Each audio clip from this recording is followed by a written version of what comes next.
it's Clarissa here. We are back in the limelight yet again, another live. We're starting to do so many more lives, and I'm really enjoying that. And I know that you are all too, enjoying the fact that we don't have to wait, for so long to get our recordeds out to you by social, and we're just going to go live. So much more. Again, really enjoying that. Today, we've got a little bit of a technical issue, but we go ahead anyway when it's live. We've got our guest, DC Reeves, who is having a little bit of difficulty getting on here, but technical things are happening all the time. So we're just going to move forward. I'm very excited to have good friend to the show and the VP of Digital Services to DomesticShelters.org. There she is, Ashley Rumschlag. So good to see you again. It's been a while. Yes, so great to see you as well. Happy New Year. And to you too. We decided that, we take a little break over the holidays and then get back up on that proverbial horse for everyone that wants to know more about how they can get help in domestic violence situations, toxic relationships, and the like. And there's nobody better that I know of than DomesticShelters.org to help women. As we have said many times, Ashley, there are now, how many shelters are there? I think I was left at 3,000 or something. So right now our database is at about 2,800 shelters and programs that are spread throughout the U.S. and Canada. Right. And these are programs that are doing amazing work to help, the people in their communities who are experiencing domestic violence. It's, a mixture of shelters, places people can actually go in an emergency, and places that may just provide, assistance, connect them with resources, go with them to court. So a variety of different services that these programs offer. Right. Now, I know that you were also working on, is it the Purple Ribbon Awards? Yes, I would love to talk about the Purple Ribbon Awards. So, no, that's so exciting. Since we last spoke, we have officially launched the Purple Ribbon Awards. And what these are a national, actually really a global awards program. We are accepting nominations from all over the world. I've been in contact with someone from Nigeria recently who's interested in applying, the UK, all over the place. So what we're looking to do is just really bring attention to the people who are the heroes of the domestic violence movement. And we want this to be a very wide array of people. So obviously there's the go-to, the volunteer of the year, the executive of the year, the program of the year, those types of awards categories. But we're also looking to, really recognize the board members, the law enforcement, people who, maybe a civic group like a Kiwanis or a Rotary Club who's done something really special. And then, of course, with, everything that went on last year and continuing into this year, looking at people's COVID response plans and wanting to recognize people who really just went at it and made a difference for people when, things were really shifting and changing at a really, really great rate. So looking to really just recognize people and then to kind of sweeten the deal. At the end, once we've announced all of our Purple Ribbon Medallion winners, we'll go back through those top nominations, and we'll kind of give out $30,000 in grants across those winners. How exciting is that? So as I remember in our last call, it was 30 categories. Yes, there are over 30. I think we added one at the last minute there to kind of recognize a national group. So, those groups that are really reaching a national level so that we can recognize, a wide variety. But within most categories, we're breaking it into, what is it? I think it's 500,000 and under, 500,000 to $1 million, and then $1 million plus. So different categories of operational budgets. That way, the smaller programs are being compared with smaller programs, bigger programs with bigger programs. It makes it a little bit, just kind of evens the playing field across, budgetary restrictions. But we're really excited. So far, we have about 75 people who have at least started the application process. Obviously, it's going to remain open until the end of March. And then I'm going to end of March. I was just going to ask. Okay, so the end of March, and then when do you announce? So then we will spend about 3 months. We're giving our judges quite a bit of time because we really want them to spend time with each application and really give it a good look over.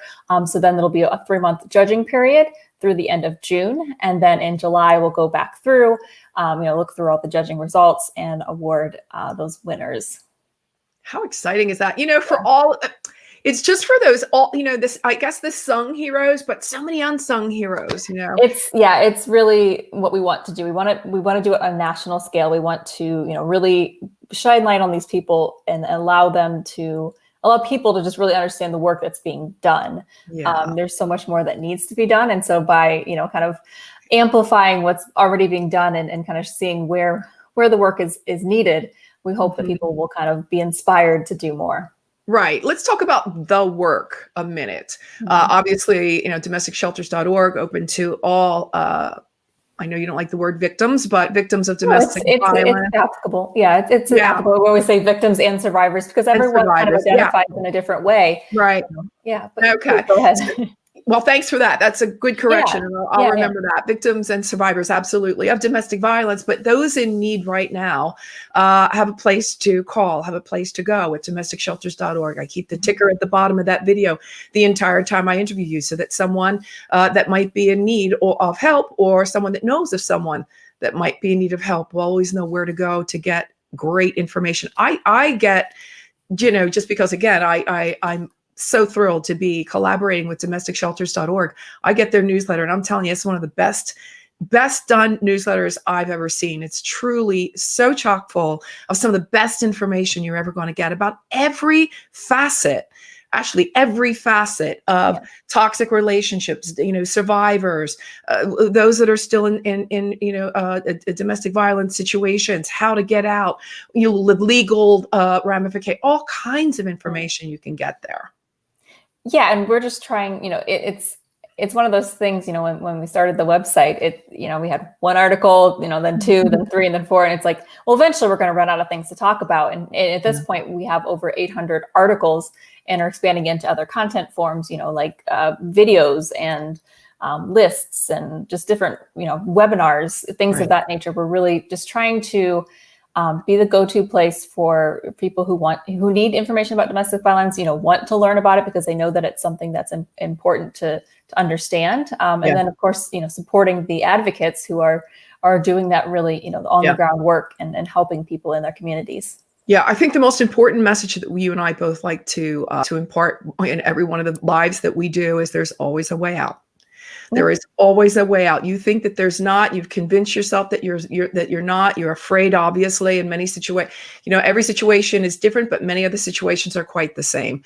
And women before you have done it, and women after you will do it as well. So I'd like to always remind you that if you think it can happen for you, it can. And that's thanks to Ashley Rumschlag. It's thanks to domesticshelters.org. It's thanks to all of the people she mentioned before that are on the ground, that are in the field, that are doing the work, because they really want to see you living in a safe environment, you and your children and the dogs and everybody else, Chalvito, and everyone else. So yeah, absolutely. I wanted to talk about how someone might be able to help a shelter, donate to a shelter. Yeah, absolutely. So as you can imagine, and everyone can imagine, with COVID, it's really put some restrictions on not only funding to shelters, but also the capacity for allowing volunteers to help, for donation drives, things of that nature. So, I think it's really a really impactful time for anyone to give, because there is such a great need. And so, we make it really easy to give on domesticshelters.org. You can go to the donate tab on the website, click on shelter wish lists, and then from there, just search by your location or search by an area that you would like to give to. And you'll see a list of places that have actual online wish lists. You go on, you select a few items with a few clicks, enter in your payment information, and it's done. It's on its way, by the magic of Amazon. It is being shipped. It is being shipped to their doorstep. And there's no guesswork, which is really the coolest thing. It's like they tell you what they need. There's, you're not thinking, it's just beautifully done. Yeah, down to the very exact product, not just I need paper towels. I need Bounty paper towels of, all of that. So it's really great. And, with everything with COVID restrictions, one of the biggest things is it's contactless. There's no, obviously there's the Amazon package delivery team that's doing that in a safe way, but you don't have to be involved in that process and worry about any kind of transmission of COVID. So it's just a win-win, and it's been a great platform. It's really grown. I think I don't know the numbers for Wishlist specific, but overall our donations grew by 114% last year. So we were really excited to see how people really turned out and understood how important it is to support domestic violence organizations throughout this time. Absolutely. Here's one thing we've never addressed in all the times that we've gone live. How is it that someone can apply to become a shelter? What's the process there? Right. So as far as starting a shelter, we always refer people to their state coalition because each state is going to be different. And we do get that question a lot, people who have just been inspired through their own personal experiences and they want to help, or maybe they have an extra house somewhere and they want to know how to donate it. Our response is always connect with your local domestic violence coalition and also connect with shelters who are already doing it. That's not something that we specialize in as far as getting shelters up and running. But once you have an established organization, we'd love to list you in our database. We have some criteria, and those are listed on our website. You just scroll down to the bottom and click add or update a new location, and you'll see all the criteria that we require to be in our database. Most of it is just making sure that they have a well-established track record, make sure that they provide direct domestic violence services. That are, if someone calls, they're going to get something in return. They're going to get some sort of advice, and making sure that everyone on their staff understands domestic violence, that it's not just we provide some sort of service that could help them, but we don't really, they need to understand the nuances of domestic violence. Surely. Because it's way more complex than, issues like homelessness, where there are a lot of parallels. But domestic violence is more dangerous and more complex. Yeah, absolutely. Well, I do want to remind everybody we were going to have a guest today by the name of Cece. Help me. Cece Reeves. Yes. Thank you, Cece Reeves. I don't know why I couldn't remember that. That's Cece, okay. I'm terribly sorry. Cece, I'm sorry. By the name of Cece Reeves, who wrote a book called The Breaking Point, and I believe it's also moving into documentary and film, because I saw the trailer for it as well. Great story. Cece has a great story, and I really hope, Ashley, that we can get her scheduled as soon as possible to have her back on the show. I'm going to ask you if we have any parting words before we say goodbye, and then we'll see you the next time. Well, I'd kind of thought of something as we were chatting about, people who need help and need to connect. There's something that we've been developing over the last year or so that's really blossomed recently. And that's our Facebook group. We have a Facebook victims and survivors community on Facebook. And if you go to our Facebook page, click over to our groups, you can request to join there. It's an area where I'll tell you, I hope that you'll join as well. It's a great place. I didn't know. I had no idea. Yeah, I haven't invited you yet. I know it's one of those things that's kind of grown organically. And it's something that, just thinking back to some of the comments I even read last night, it's become a real community. There's people who are in the middle of the worst times of their lives. And there are people who have been removed for 10, 15 years and have such inspiring words and inspiring and this helpful experience. So if anyone out there is looking for a community of people who they can kind of share their experience and get support, or someone that wants to give back, we highly encourage you to request to join the group. It is a private group. You do have to be approved and meet kind of some criteria to make sure that we are keeping it a safe place for everyone. But yeah, that's something that I haven't mentioned yet. And I think it's important that people know that it's out there. Yeah, it's something I think very, you should be really proud about the way that's grown too. And the fact that women are in there helping, just helping one another out. It is kind of what is that sisterhood, I think, of women that just love to see, women that are passionate like we are about the position and the condition of women. So, all right, then let's see this. We've got one more comment. Let me see what the comment is. And that is, Ashley, your wonderful eyes are the speech of your soul. That's coming in from Filippo Grillo from Italy. My Italian. Filippo. Okay. Benissimo. Fantastico. Okay. So you got a beautiful comment from Filippo coming in from Italy. And I'm going to say goodbye to you for now until we meet again. I know that will probably be another 2 weeks or so. Hopefully very soon. Yeah. We'll work with Cece. And if not, Cece can do it with Cece Reeves. Absolutely. All right, everybody. I'm going to say goodbye for now. And I hope you did enjoy this edition of In the Limelight. We're going to keep them coming. We're not going to stop. We'll talk to you next time. Bye-bye. Thanks for listening to this episode of the In the Limelight podcast, intelligent media for the savvy entrepreneur.